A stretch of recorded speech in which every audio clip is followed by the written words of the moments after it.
All right. Looks like it.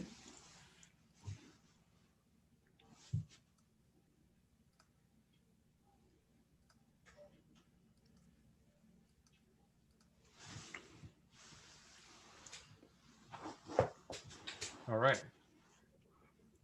We're up? Yeah, we are. All right. Let me just All right. put the PayPal link. Appreciate it, Mike. So you got that from me, I gather. Yep. Great.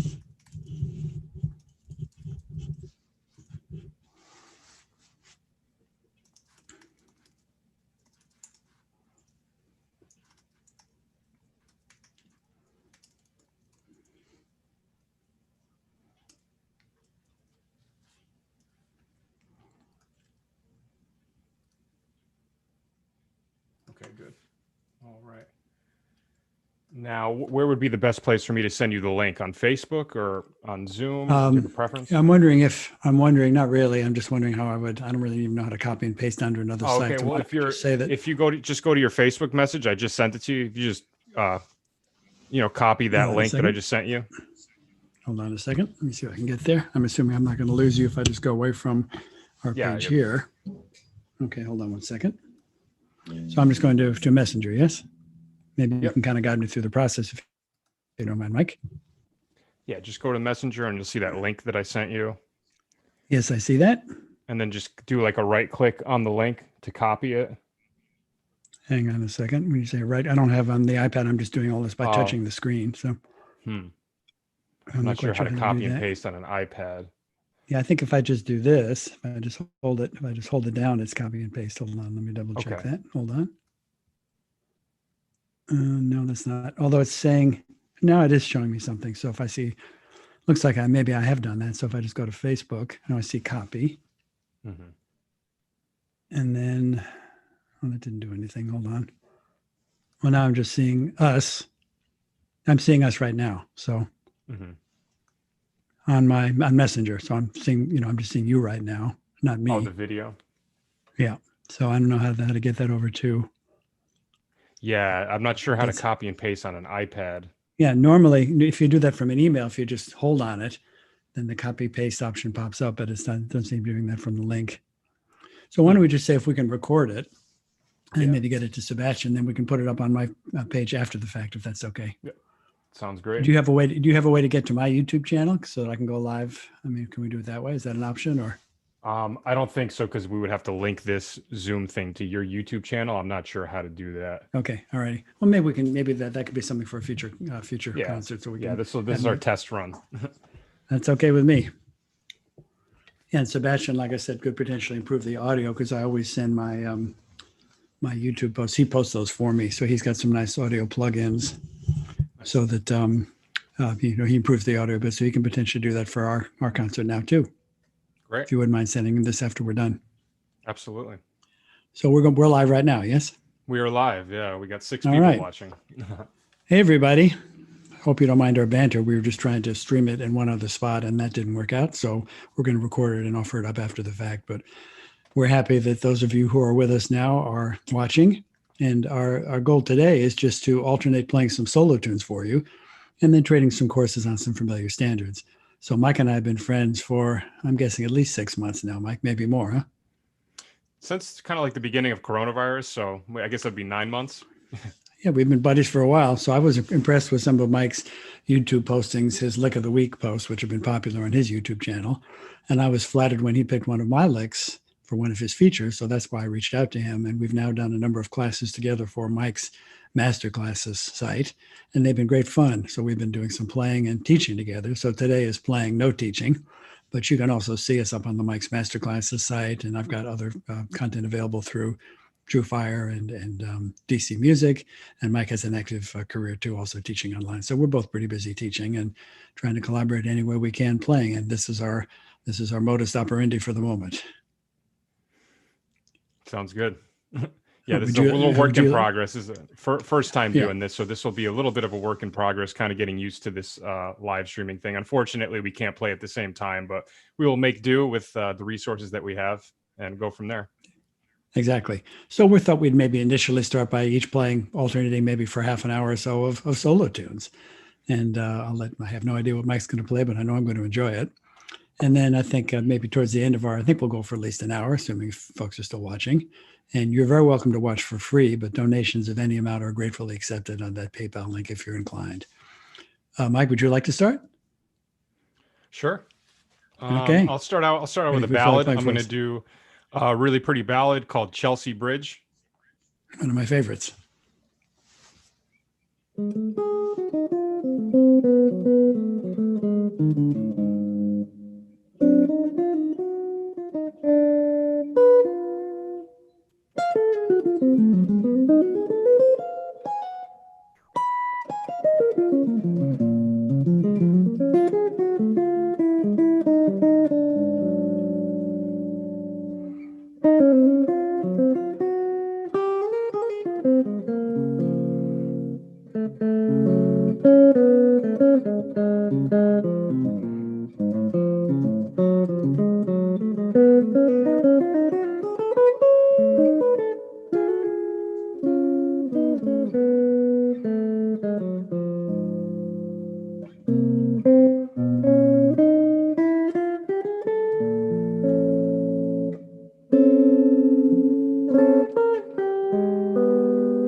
Fantastic. Thank you. Thank you very much. Loved it. You and I share some common voicings, things we both like chord-wise. Any comments that you want to respond to? Checking out your playing. What was that? Any comments that you'd like to respond to from anyone who watched you play that? Yeah, let's check. Good call on that. No questions yet. Just a couple of nice comments. But if there's any questions, I'll let you know. Yeah, or if people weigh in with nice comments, you can acknowledge them too. Please do. Anybody who's a mutual friend? I have one friend. Yeah, one guy that I actually met at this cigar bar that I was playing at every week until COVID happened. This is the Al Shop in New Haven. Do you know that place? Okay, I do not. Yeah, I was doing that. Chris Morrison was doing it for a while, and then he stopped, and then I took over when he stopped, and met a couple of friends from that go to Yale. I met them there, and one of them is watching. Excellent. Right now. So yeah. Excellent. Always nice when friends log in. So I'll definitely play a Billy Strayhorn piece at some point today too. I love his writing. I only play a few of his songs. I'd like to play a few more. I've got a nice arrangement that I got from my buddy Steve Brown, great upstate New York guitar player who I just talked to yesterday. And he got this arrangement from Steve Gilmore, the bassist who played for many years with Phil Woods. And Steve took Isfahan, which also is in D flat, one of Billy's favorite keys, as you know, including one you just played, Chelsea Bridge. And he took the first 16 bars and played them down a half step in the key of C. So I'll do that a little later on during our concert. It's a clever arrangement. Maybe we'll try it together sometime. Didn't you do that for one of your Sunday Sessions videos? Yeah, I have done. Yeah, it's up on my YouTube channel. So I've been playing that arrangement courtesy of my buddy Steve Brown for years. It's kind of hard for me to play the whole thing in D flat now. Billy's original changes because I've been playing it so long in the two keys. Right. So I'm going to do something that also has a modulation. I love the music from Brazil, and I think you do too. And the most well-known composer, at least internationally from Brazil, is probably Tom Jobim, Antonio Carlos Jobim. And one of the songs of his that I like, I've been playing for many years, is listed in the real book as If You Never Come to Me. And the title in Portuguese is Untitled Chapter. And in the real book, you generally find that in the keys of C or E flat. So I just took Thielman's idea of the minor third modulation that he did for Bill Evans on Wine and Roses. You and I played that together, I think. Yeah. So I'm going to do that with If You Never Come to Me. So first 16 will be in C, second half in E flat. So here's the Neutral Passation from Tom Jobim.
There's a little taste of Tom Jobim in 2 keys for you.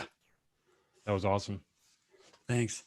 I try to picture them singing those melodies. And I think Portuguese, I don't know about you, but probably my favorite language for hearing things sung. The way they approach rhythm, how they phrase over the bar and float so beautifully and still imply that incredible, amazing deep groove is just terrific. Mm-hmm. I love the way you were comping for yourself too while you're doing the single note stuff. Thanks. That was great. A lot of cool voicings. It can be fun, actually. You and I both experimented with this, I think, a little bit. People assume when you're playing alone, you've got to fill all the space up because it's just you. But I think you and I both feel, because we've talked about this in some of our classes for Mike's master classes, if your rhythmic intention is clear, you can leave space and do things that really are pretty open and even over the bar line, as long as your rhythmic intention and where you come back is clear. So I could comp in a more traditional way, like you can. This is also fine, pretty basic, more ostinato driven, but it's also fun to be able to go.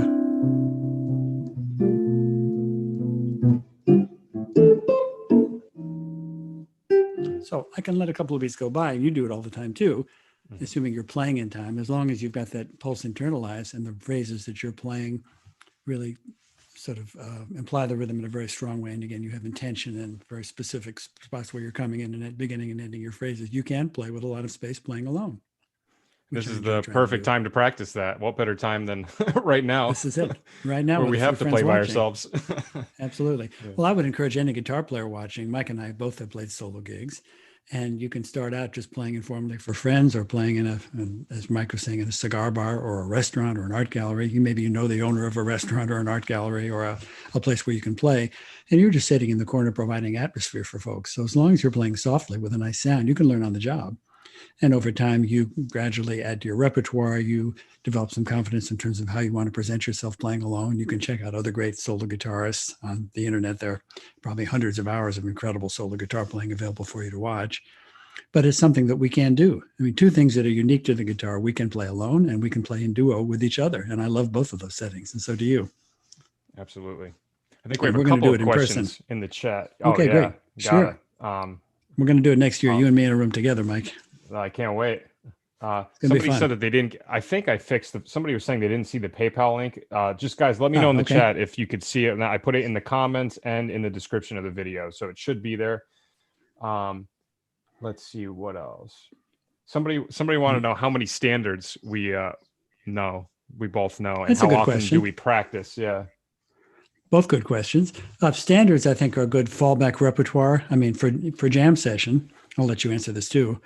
But for jam sessions, if you know 15 or 20 standards, those same 15 or 20 tunes will allow you to sit in anywhere in the world.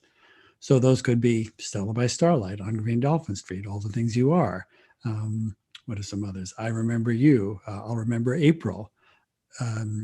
This is not strictly standard because it's written by Dave Brubeck, but all the In Your Own Sweet Way. What are some others that I like to play? Like Someone in Love, You Stepped Out of a Dream, Darn That Dream. Typically ballads don't come up so often at jam sessions, but certainly on a recording or a gig. So there are others, but I probably just rattled off 10. That's some of the ones that you like. You mentioned Alone Together and Beautiful Love. We might alternate on some of those tonight. Some other ones that are enjoyable for you to play, Mike? Yeah, those are good. I like Just Squeeze Me. I'm probably going to play that next. Tangerine. You and the Night and the Music. Yep, all good. In terms of like an actual number, I don't know if I can give the person that asked the question, I don't know if I can give them a specific number of how many standards I know, but I will say that it was a lot more when I was in college, when I was purposely trying to expand my repertoire as much as possible, just for gig opportunities. And like you were saying, going to jam sessions and always kind of being able to hang no matter what song gets called. So it's hard to say now. I can't really give a specific number, but having, my like guess you said, is that having you a know good dozens. repertoire. You probably know dozens. The other thing that you're going to discover, guys, is that once you've gone through 10 or 15 standards, you're going to begin to recognize cadences that happen over and over again. And you may not recognize a whole song from start to finish, but you're going to see the obvious cadences like 2-5-1s in every standard. Typically, standards are 32 bars, but not only, but usually they are. And very often with a modulation in the bridge, sometimes to a 3 major. That's a pretty common modulation. And the reason that there are some commonalities to these tunes is because the successful composers had deadlines. They had to crank these tunes out for shows or movies. So they used formulas, but still crafted all these beautiful variations and melodies using the formulas. So that's why you see progressions that occur over and over. As you also begin to negotiate these changes, you begin to memorize them. And this also gives you some alternate pathways in terms of reharmonizations. If you're looking at a tune that's relatively static harmonically without a lot of activity, you can pull a little bit out of another standard that you know that's more active harmonically and just give yourself a little bit more harmonic movement within a change or two. So I think that's another benefit, just knowing how the harmony moves. And we've talked about before too, I think, with the knowing the movement of the harmony and like the Roman numeral analysis and whatnot, that makes it so much easier if you have to play it in a different key. Like if you're playing with a singer or something, they want to try it in a key you might not be as familiar with. If you know, the Roman numerals throughout the song, it makes it way easier to transpose it. Absolutely.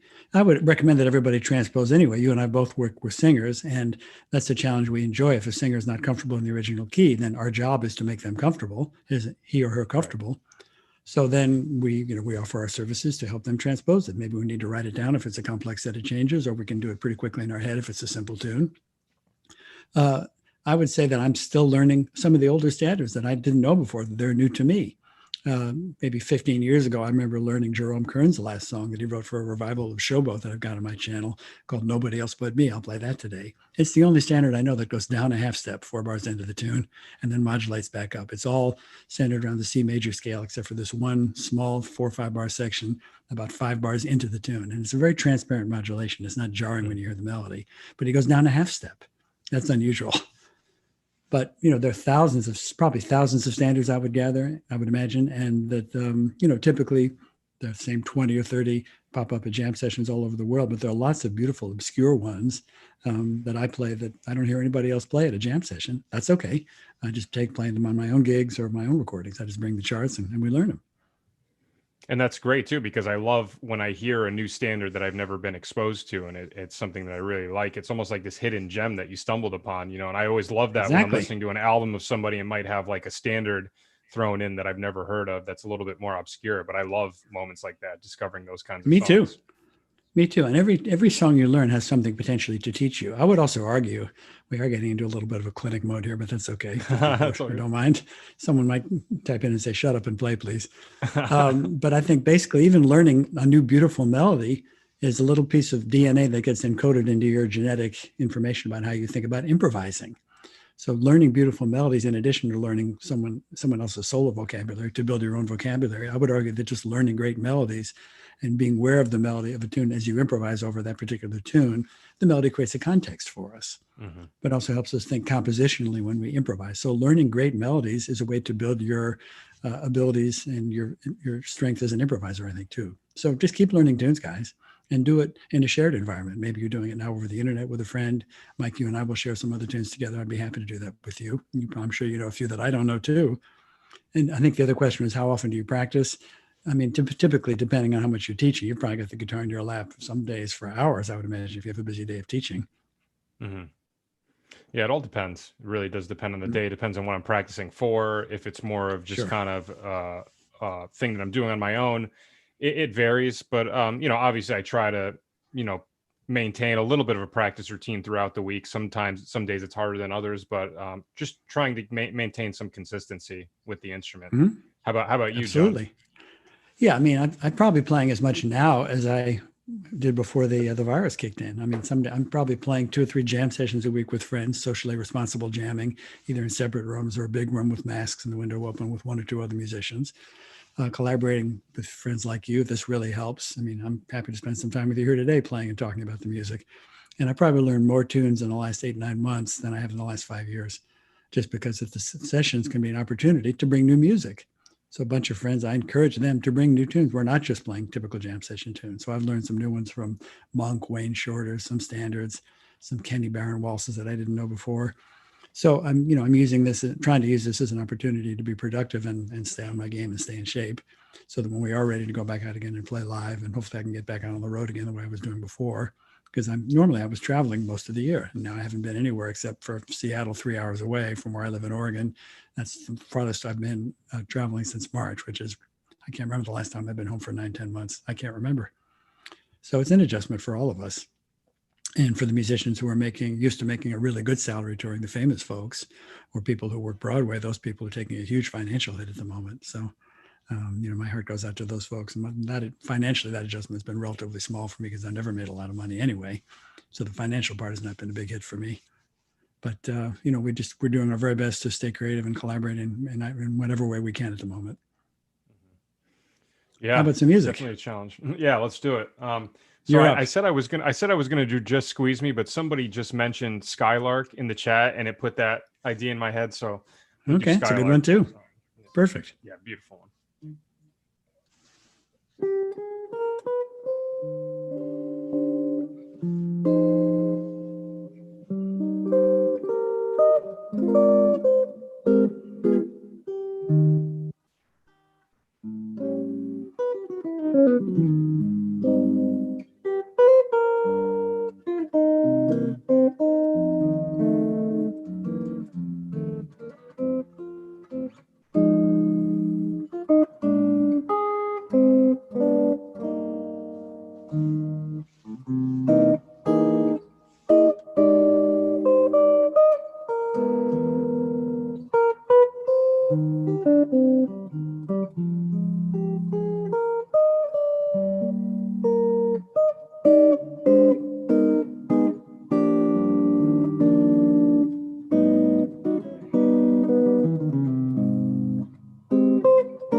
Very nice, Mike.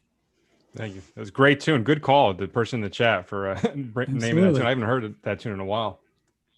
Yeah, typically ballads don't come up at jam sessions, but they should certainly be part of our repertoire. I think to have at least half a dozen ballads you love to play, not on every gig necessarily or every recording, but for the sake of variety, to have a beautiful ballad or two in the repertoire makes sense for any concert or recording, I think, for sure. Absolutely.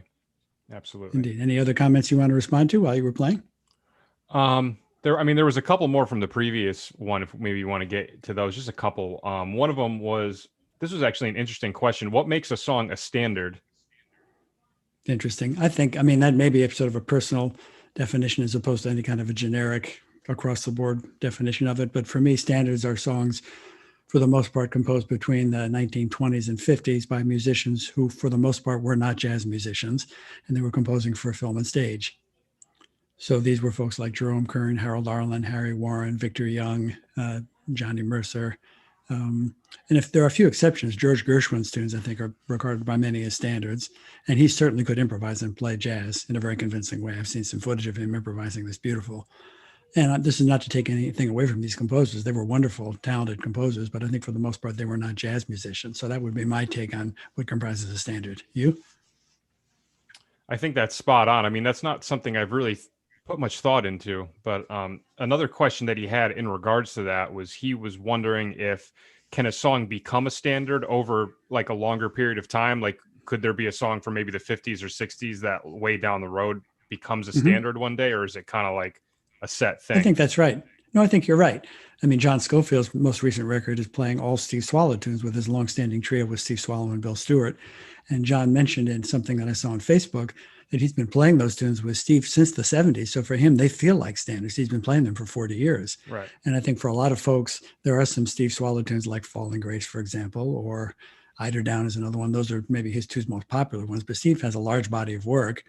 But I think if a tune is played so often in the jazz repertoire by so many jazz musicians, then it kind of assumes that mantle of being a standard, although strictly speaking, maybe it's not. But I'm not sure that there's a generic way to define standard. I think, as you're saying, it's pretty personal. Right. And then the one other question, I think we kind of answered this already, but what would you say is the biggest benefit of learning a lot of standards? Well, knowing how the harmony moves, which helps you memorize tunes in general. Finding all these different pathways and resolutions just helps you understand how to compose, or maybe how to learn other songs that you haven't yet memorized. And learning beautiful melodies, as I said earlier, is a way to help you build your skills as an improviser. So for all those reasons, and plus they're just beautiful songs to play, and we can find endless variations on these tunes. I've been playing some of these tunes since 1972. I still am finding new things to do on them because they're so well crafted. And as your skills as an improviser kind of broaden and develop, you can tackle any set of changes in a little different way as a result, including standards. Mm. And I would say too, anytime you're playing with somebody, if they know a lot of standards, it's always more enjoyable to play with people like that, because then you have so many more things you can do. Like, especially if you're doing a gig as a leader, like there have been gigs that I've set up where I'm playing with somebody and they know all of these standards, and it's just great because it opens up so many more possibilities for what we can do on the gig, as opposed to maybe playing with somebody that has like a smaller repertoire of like 5 to 10 standards. Yep. So in terms of like, work opportunities and stuff like that too, I would say it definitely helps. I agree. Although there are some jazz musicians who have a relatively small repertoire and they're content just finding variations. And in some cases, very successful guys who don't know a lot of standards, and maybe the bulk of their writing and playing is original music and a few standards thrown in. And that works great for them. So everybody's different. But I would agree with you that learning more and continuing to add tunes to your repertoire, could be old, could be new, helps you grow as a musician. So I think it's useful to continue learning tunes, which you and I are both still doing. Mm-hmm. Have you ever played with Jeff Fuller at all? Have I played with Jeff? Let me think about that. Yeah, I played with Jeff a few times. Yes, absolutely. Because he's one of those guys, I think he's like the epitome of somebody. He knows like every standard. He could do it in any key. He knows all the harmonic movement. You could play with somebody that came and call any tune in any key, and he Jeff is a very seasoned player. Yeah, and I would agree that it's fun to know. And some guys sort of have a reputation for knowing a lot of standards. So some guitar players, for example, like Jack Wilkins or Howard Alden, they know a million tunes. I would think probably Frank Vignola as well. So, Sid knows quite a few tunes, also many standards. And so playing with them, as you're saying, is easy because you can call just about any tune. It's kind of fun to see if you can stump them, because usually you can't. Right. And some people will say, what key? And very often I'll say, oh, any key, depending on the tune. But, it's fun to try things in different keys. I think I told you that I did one of the classes similar to what you and I do when we co-teach some of these Mike's Masterclasses classes.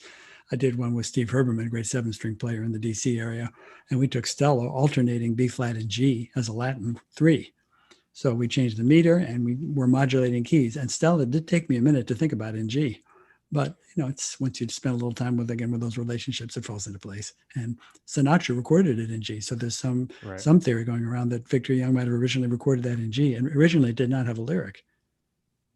And I'm not sure who added a lyric. It did not have a lyric originally. Is Frank Sinatra one of the earliest recordings of Stella? That could be. Stella was done, I think, in the 40s, and I've forgotten the film it was for.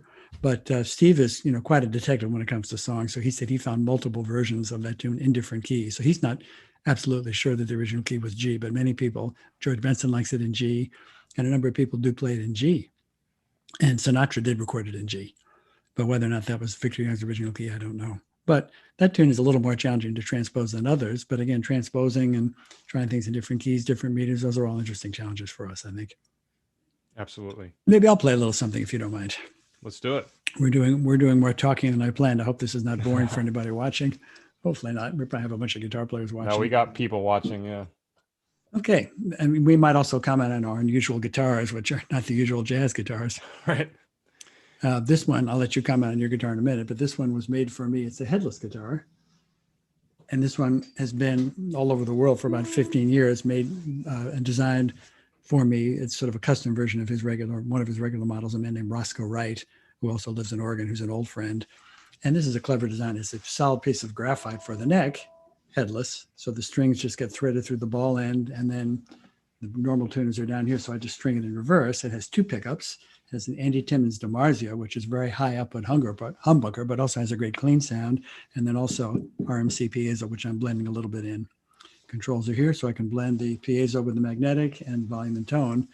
And this part of the instrument is actually plastic tubes to give me the shape of the body. And then a friend added some cloth covering so that from far away, it sort of looks like the whole thing is a wooden body, but it's not. The only part that's solid is this piece of maple in the middle with the graphite neck. And I can disassemble this in about 10 seconds, and it goes in a case the size of a fishing rod case. So it never gets checked if I'm flying. It always goes with me inside the airplane. And it's made buses and cabs and trains a lot easier too. So this guitar has been all over the world, and it's made traveling much. And I like the way it sounds. And your guitar is not a typical jazz guitar either. Yeah, so this is a Carvin DC 127 back before Carvin got bought out. But I got this way back when I was in high school, not Oh, wow. intended for jazz at all. In high school, I was really into like shred guitar and rock and stuff like that. So I got this and I used it all throughout high school. And then I kind of put it down when I went to college for jazz guitar. And I had a Gibson L4 that I was playing a lot. And I liked that guitar a lot. But, you know, if I was playing on a gig and I did a rock song or something and I put a little bit of distortion on, it wasn't the most versatile. So I started using this and I was actually pleasantly surprised with how it sounded for jazz. And, you know, I don't play exclusively jazz. I'm kind of all over the place. So this is kind of just like my main guitar that can do a little bit of everything. So I've been using this for years now and I haven't really made any changes. Yeah, I mean, it works well enough for jazz. Absolutely. It's got a clear, even sound. You don't have any issues with feedback. You can add effects if you're playing a fusion gig or a rock gig. So, I mean, Bill Frisell likes Telecaster, so does Julian Lodge. So there are lots of guys using unorthodox instruments for jazz. I think essentially I tell people whatever works for you, go for it. You know, basically don't be afraid to assume you have to do one thing only or do what everyone else is doing. If you find your creative voice is leading you in a particular direction, if your musical intuition tells you to go down a path, just try it and see what happens. So you and I both found kind of unorthodox instruments that work pretty well for us. Yeah, I didn't realize that you have an Andy Timmons pickup on that. I do. Well, there's a man named Steve Blucher who's been designing DiMarzio pickups for years. And I got lucky. I just called DiMarzio on the recommendation of a friend to get a pickup pulled in for this guitar. And I'd been really lucky because a friend 2 days earlier who'd built a guitar for me had just talked to Steve and mentioned my name. So Steve knew who I was when I called because my name had come up 2 days earlier. I don't think he knew about me before that. So he said, let me just send you some pickups. He was very nice. And, I told him the sound that I like, that I have a light right hand. So I need a high output, clean pickup. And Andy's known as a great blues and rock player. But Steve said it's high output, but it really worked well with a clean sound as well. And he was absolutely right. So I've used this pickup in a bunch of guitars. One time, Andy and I were both in Italy together, actually. So I just sent him an email. Hey, I love your pickup. We're both in Pescata tonight. And he did reply. He seems very nice. Oh, nice. Have you met him? And so I've not met him. And I'm not sure if our paths will cross in person, but I just like the fact that he took the time to reply being on the road too, and just told him, hey, your pickup works great for jazz too, which it does, I think. Yeah, it sounds great. All right, so I'm going to play, maybe I'll play a little original. This is one that I wrote, and my tunes are all little chord melodies. If there's anybody watching who's a guitarist who would like to see any of these voicings written out for these tunes, I've got a 70-page PDF that I can send to anybody who's interested. Just shoot us your email in the chat group there, and I will the chat room, and I'll send you my materials. Happy to do it. And Mike and I both also do plenty of teaching online if anybody's interested. So this one is called Tapioca Time. It's about dessert.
So there's one of my little ditties. That was wild. Wow. I've recorded that with groups, and I do have a solo version of that up on my YouTube channel, but I haven't recorded that solo. I might. That's super cool. Yeah, it's not. That one's one of my relatively easy ones in terms of the chords. Not too many weird ones.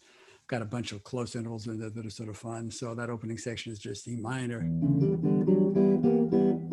And I've got a bunch of seconds in there, minor seconds actually. So the D and the C sharp, and then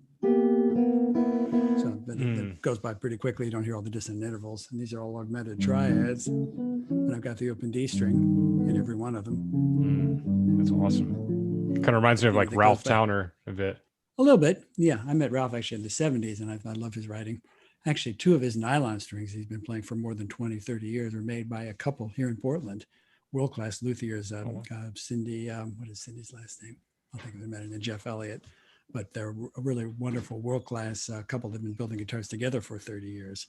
And they do a terrific job. And they built guitars for people like Leo Kottke, Julian Bream, and Ralph. So all the nylon string recordings of Ralph's of the last 20, 30 years are guitars made by Cindy Burton. And so Cindy and Jeff have been making these beautiful handcrafted guitars Jeff's been building for over 50 years. And he had a waiting list at one point for a dozen years. Wow. And he's slowly whittling it down. He's still building and still active in his 70s. And I just saw him the other day actually waving at him on his porch. And he's a world-class builder. And I love Ralph's writing. Just been playing a few of Ralph's tunes lately at some jam sessions, actually. And a friend of mine, an Italian guitar player, Bebo Feta, who lives in Milano in northern Italy, just a couple of months ago, sent a picture of him and Ralph at a concert in Italy someplace before they locked down again. Ralph is now in his early 80s, and Bebo said Ralph sounded terrific. So Ralph is still active in his 80s. That's awesome. Great, huh? Any comments or questions to respond to? Nothing else. There's one question somebody has as a subscriber of mine who's a big fan of the Beach Boys. I'm a huge Beach Boys fan. And they just wanted to know, do you listen to the Beach Boys or Brian Wilson at all? Yeah, I've heard a little bit of their work, and I think some of his tunes it's interesting because if you look at the Beatles and the Beach Boys when they started, they were playing covers and then playing pretty simple songs of their own, and how they both those groups evolved as songwriters. It's a very nice film called. Do you know about Traveling Mercies? No. It's sort of a semi-documentary about the Beach Boys with two different actors playing Brian Wilson as a young Beach Boy doing the surf tunes, and then later on when he got into more serious composing and had all the issues that almost killed him, and then his sort of recovery and rebound. So it's Paul Dana as a young Brian Wilson, and then John Cusack as an older Brian Wilson. It's a really nice film. Yeah, it's called Love and Mercy, right? Oh, Love and Mercy. You're right. I'm sorry. Yeah. And it's got a bunch of clips of the younger Brian Wilson in the studio, essentially knowing what he wanted, and hear all these, in some cases, jazz and classically trained musicians listening to this really unorthodox direction of how he wanted to create these sort of sonic landscapes for his tunes.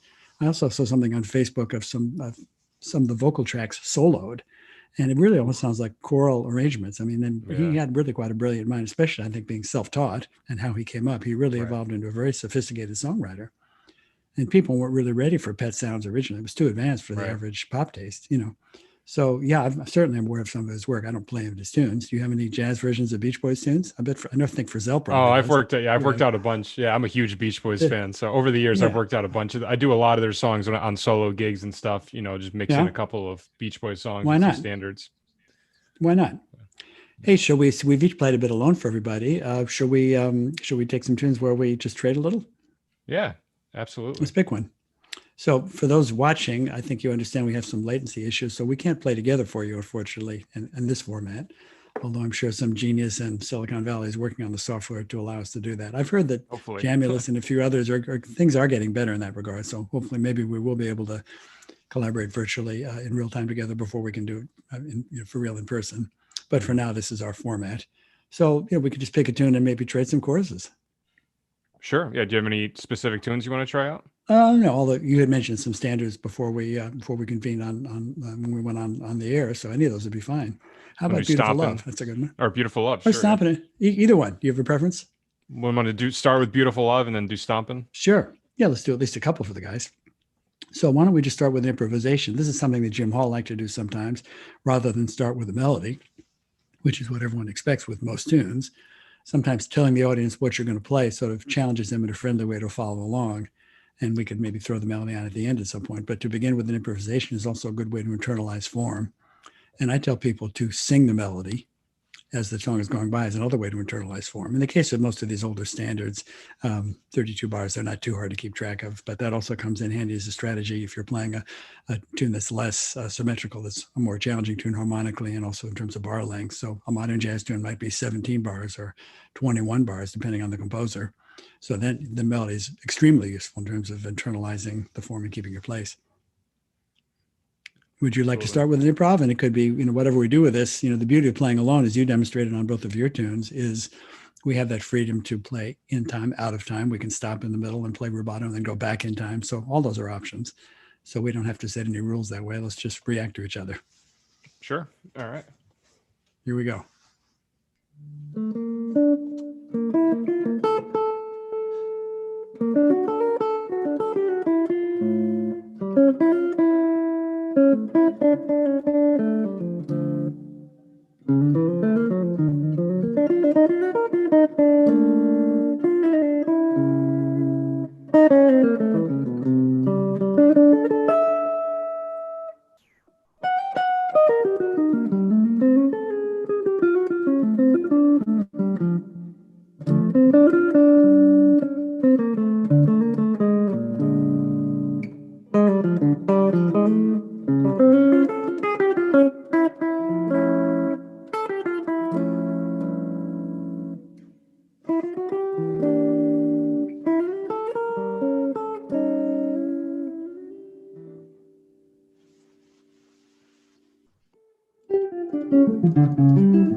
So there's a little bit of the melody from both of us at the end for the folks.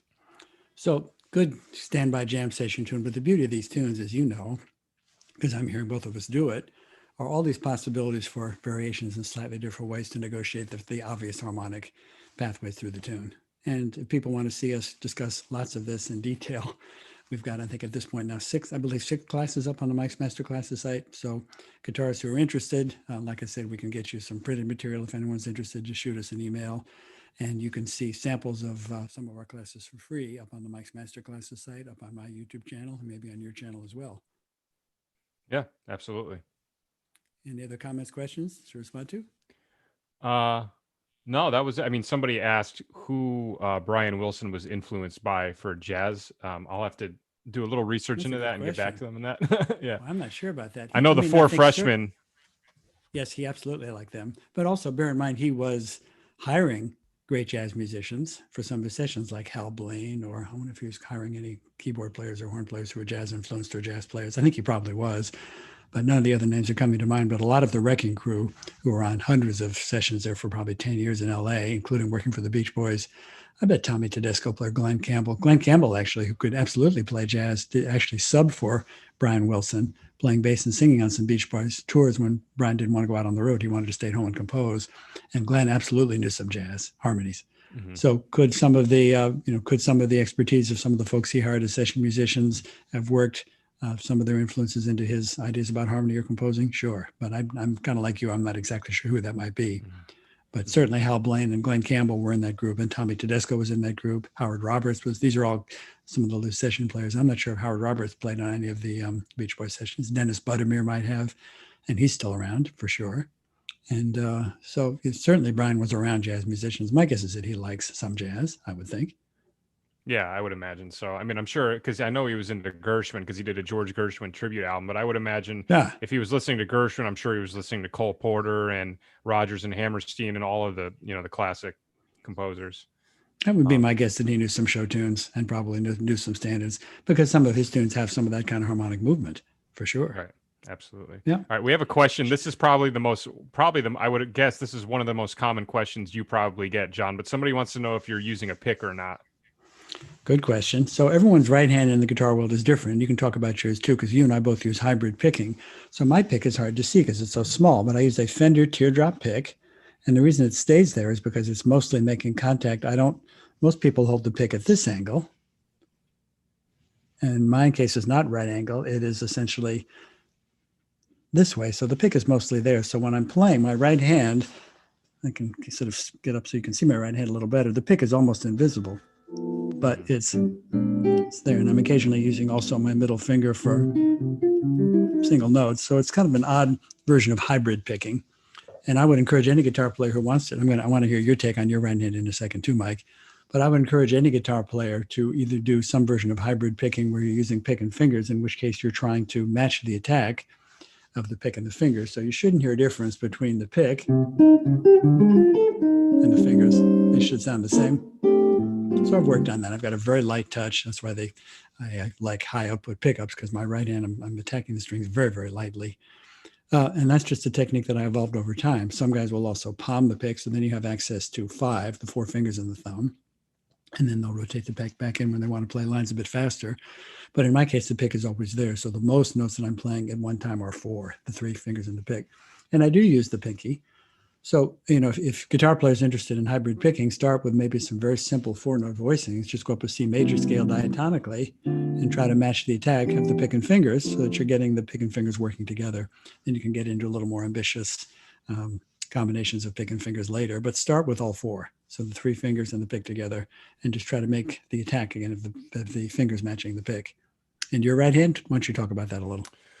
So I do the hybrid picking similar to what John was saying. I don't do it as much when I'm soloing. It's more just for comping. Typically, when I comp, I'm always doing pick and fingers, and I use the pinky as well, similar to John. And the way I hold the pick, I just kind of do like a typical grip, and then I anchor my pinky. So I used to anchor my pinky and ring finger at the same time back when I was really into the shredding stuff. And then I just experimented because I was studying with Chris Morrison, and I noticed that he only anchors his pinky and then the other two fingers he brings in. And I tried that one day, and for whatever reason, it felt like it sounded a lot better. I felt like I was getting more of a full sound out of every note, and I kind of just have done it like that since then. But that's pretty much it with my right hand. Yeah, well, it's working clearly. I mean, I hear that same balance that I'm trying to achieve, so I don't hear any notes standing out. The pick is not obviously a harder attack than the fingers, so you've worked hard to balance the attack of pick and fingers the same way that I have. And everyone's right hand is different. I mean, Pat Metheny's right hand looks like this, where he's really playing the rounded edge of the pick with thumb and two fingers, because when he was a kid, someone gave him a really light triangular pick, and the only way he could get a sound was to grab it that way, and he still plays that way. So it looks unorthodox. I don't know anyone else who plays that way, but it works perfectly for him. Or Mike Moreno holds the pick like this. He's pointing at you while he's playing. And so that means he's not using his first finger. But he also has stellar technique that works beautifully for him. So I would just say, as long as you're not developing any issues with carpal tunnel or tendonitis where you're straining your hands, just about any technique that works for you is really okay, unlike the classical world where it's a little more regimented about how you should use your right hand and so forth. In the jazz world, there's many variations on right hand as there are folks playing, I think. But certainly use the fingers if you're comfortable doing so. It just allows for all kinds of pianistic things and things that you can't do with the pick only. And there's certain voicings you'll encounter where you can't play it with the pick. I mean, you can, but you're going to sometimes you might have to mute a string, and you get that weird sort of in between, like clunky sound. So just in terms of having, amount of the possibilities for voicings are endless when you do the pick and the fingers. I agree. It can sound much more pianistic, as you and I both like to do, and separating out the voices. So being able to do things on non-adjacent strings and your left hand, will tell your right hand where it needs to be. So if I'm doing, that's probably nothing I would ever actually do, but just to demonstrate that you can do all these wide intervals, the pick, my left hand tells my right hand I need to be on the D and the high E string or whatever it is. As you know, I hear you do this very seamlessly too. So. Well, let's do one more tune for the guys where we trade.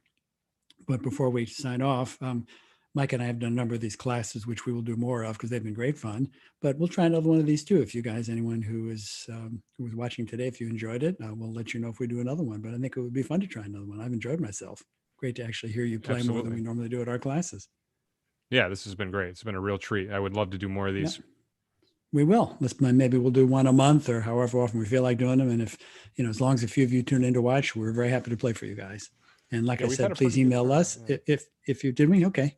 Can you see how many people tuned in? Or we've had at least between 15 and 20 people at all times. It's been looking like. Hey, that's something. Yeah. I'm thrilled if I can get 20 people in a room if I'm playing a club sometimes. So. All right. So guys, like I said, if anyone would like to contact Mike and I for questions or lessons, we're very easy to reach on our websites and on YouTube and Facebook. And I'm happy to get these PDF files of mine to anybody who's interested. And any donations of any amount would be greatly appreciated, but not required. Let's do one more tune on the way out, Mike. Sure. What was you want to try stomping? I think we talked about stomping. Yeah, so we'll do a little improvising on this. I don't think I ever learned the melody. So if you want to, maybe when we get around to your final course, maybe touch on a bit of the melody for us. Sure. This is another good old jam session tune that actually modulates around quite a bit, but it's a fun one. Yeah. Would you like to start? Sure. Here, why don't you start? I think I started the last one. You want to start this one? And we're in D flat, yes? Yep. Okay.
Swinging it right in the pocket. I should learn that melody because it's a fun tune to play. And Yeah, lots it's a of great tunes I melody. don't know the changes to that are not normally in my repertoire, but that's one I would like to have in my repertoire. So you've inspired me to get off my butt and learn that melody because it's not a hard one.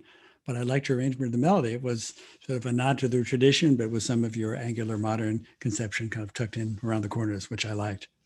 Oh, thank you. Have you heard the version of that with Charlie Christian, where he's at that jam? It's from that Monk record, After Hours. I have not. It's I'd from love like a to hear that. I jam bet it session. sounds great. Yeah. Maybe up in Mittens where they all were hanging out late at Right. night. Yeah, I think it's from Mittens. Yeah. Yeah. Wouldn't it have been fun to have been in the room with Charlie Christian and Bird and Monk? And he was 24 years old when he died. So he was 21 or 22 years old in New York. At that point now getting some exposure with Benny Goodman. You know the story about his audition for Benny Goodman, right? Maybe. Sorry? I'll tell you, some folks who are watching might find it entertaining too. So John Hammond, who produced lots of legendary folks, even going into the rock world later on in his life, but he was a producer and an entrepreneur. And he heard Charlie and thought he would be perfect for Benny's band. He's this young, swinging virtuoso on the guitar, doing things that really not too many other people were doing at that point. Most people were playing the guitar as a rhythm instrument. A couple of exceptions, Eddie Lang and a few others, but for the most part, the guitar was a rhythm instrument. I'm not sure how John Hammond heard about Charlie, but he heard him and was just floored and thought he'd be perfect for Benny.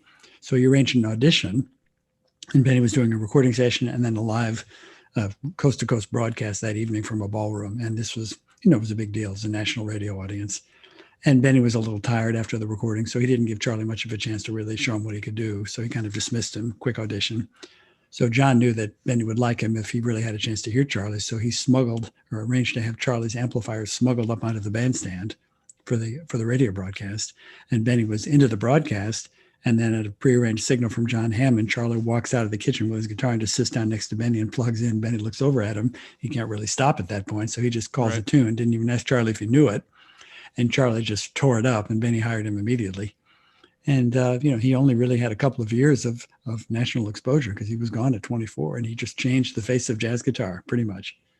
Wow. I knew that he died young, but I didn't realize it was that young. I mean, 24, that's, wow. And he had that concept developed, worked out when he was in his teens, because to be playing that well, and he was playing probably well when he was 18 or 19 years old, but also really inventing a style. I mean, he was taking things that he was hearing the horn players do. And maybe part of it had to do with the fact that the guitar had only recently become amplified to the point that it would really work well, with some fidelity through an amplifier, because his amplified sound was really pretty good. So they had figured out decent pickups and amplifiers by then, good enough that you can then really compete with the horns volume-wise on stage. And, Charlie, when you hear those solos, I mean, I heard something fairly recently with someone playing along with the transcription. It's swinging and beautiful. It really is. But think about where he'd gone if he'd lived and all the things he would have heard. Who knows who he would have played with or what he would have done. Any of those guys that die really young. I mean, it wasn't. Clifford Brown. Many in their 20s. Clifford Brown 23. He was a little older. I think he was 25 or 6. And in his case, it was an automobile accident. Same thing with Scott LaFaro, 27. So those are two bright lights, Book or Little. I mean, many guys, unfortunately, was the ravages of drugs in some cases. In other cases, though, it was an automobile accident or some other illness that took some incredible talents from us in their 20s and 30s. Yeah. And some guys sort of lived through the drugs and cleaned themselves up. Some guys never took drugs and had long lives. I mean, Bucky Pizzarelli playing until he was 90 years old. Roy Haynes at 95, I think, still plays occasionally. I just talked to Joe Negri fairly recently. He was the guitarist in Mr. Rogers' Neighborhood. Fred Rogers was a jazz fan, so that was a great house band of Pittsburgh jazz musicians. Joe actually had a speaking role on the show too, Handyman Negri. And Joe is 94. He's a swinging, beautiful mainstream jazz guitar player, still active teaching and playing. It sounds great. I talked to him on the phone recently. He's still sharp as a tack. Mr. Rogers was actually a great piano player. When I go back and listen to some of that music that he wrote for the show, it's beautiful. Yeah. Yeah, he also did like and appreciate jazz. So, he hired good jazz musicians and occasionally would have jazz musicians on as guests and other musicians too. He did like and value jazz musicians for sure. Mm-hmm. Hey, Mike, I really enjoyed our time today. Any other last minute questions from anybody before we sign off?